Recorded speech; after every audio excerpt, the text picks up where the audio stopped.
Yeah, that's right. Talk about me, well, more than you getting married. Wow. So, Sister Florence, when did you think you might have started having Feelings. ambition to? Yeah.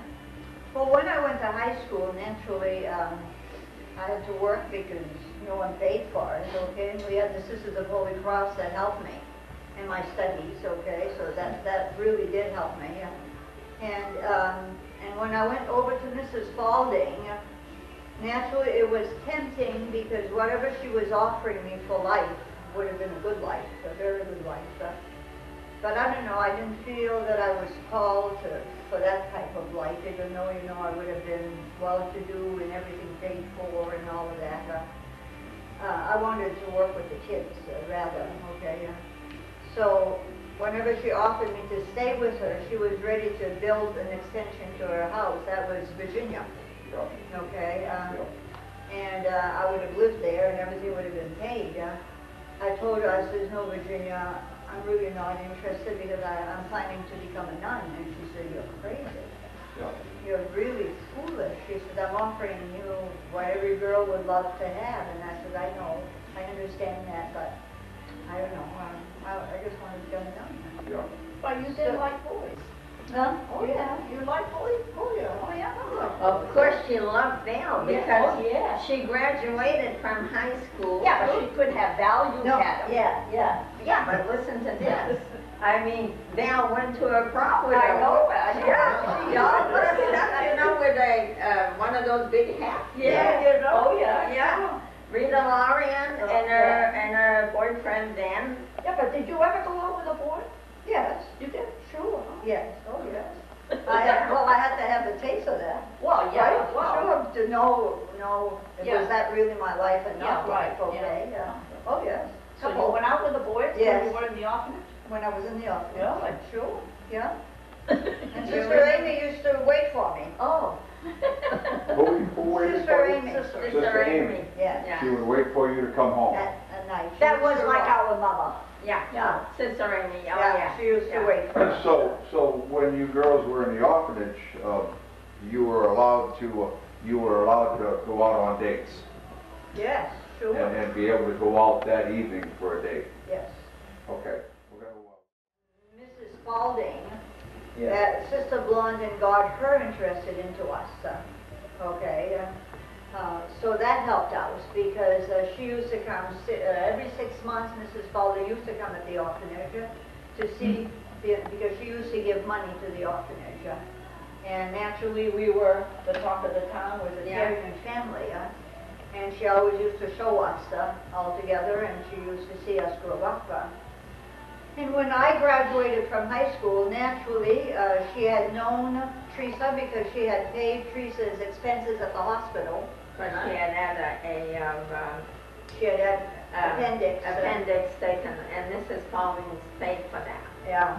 So naturally, and she needed someone to help her with because Virginia had 2 kids. So she asked Sister Blondin, who would she have? And Sister Blondin said, well, Sister Florence had just graduated and she had nothing to do.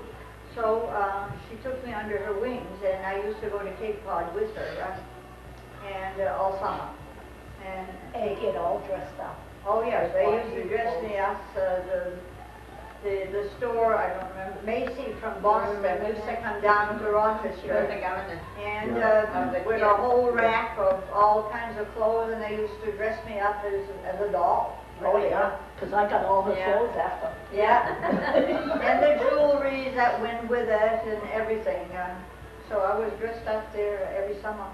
I want to ask. And paid. I want to ask. Tell us, and we'll conclude with my mother here. But sister, you wanted to tell us a little bit about your years of becoming a nun and what you've accomplished and running St. Peter's Home for all of these years. And tell us a little bit about that. I stayed a year at the orphanage after my graduation, and that's where I started dating. I might as well, okay. And first of all, I dated Val's brother, which I didn't care for at all. Which one? Arthur. Oh, Arthur. Yeah. Um, Yeah, It didn't happen too fast. After the second interview, I said I had enough of him. I Yeah. didn't care for him at all. Okay. And then I did see another guy, all right. I liked him, okay, but I don't think I would have been able to stay all my life with that guy. So I said, I guess I'll go to the community. So I entered community in Quebec. We went in training for 2 years. And then I came back to Rochester to study, to teach. I taught the 4th grade there at the orphanage. at the orphanage. At the You orphanage, returned I back to taught the there. orphanage. Yeah, grade 4. And I had another companion with me, which was Charlene. We graduated together. I mean, we trained together. And she had grade 1st and I had grade 4. And we started to study for our college.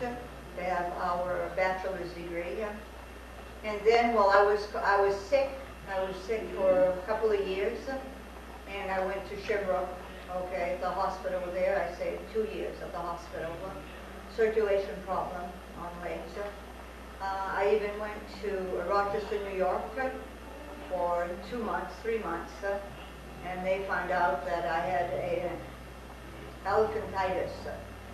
I don't know where I got that disease.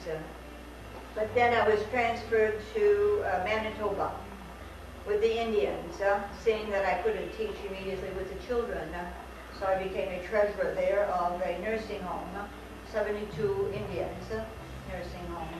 I was there for 7 years. Very, very cold, 60 below zero. You couldn't wear glasses because they break as soon as you go out.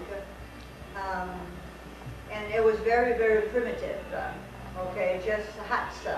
We had natural home for the elderly, but the Indians lived in huts, caboose. And after 7 years, I requested to come back. So they sent me to Quebec for another year to teach English.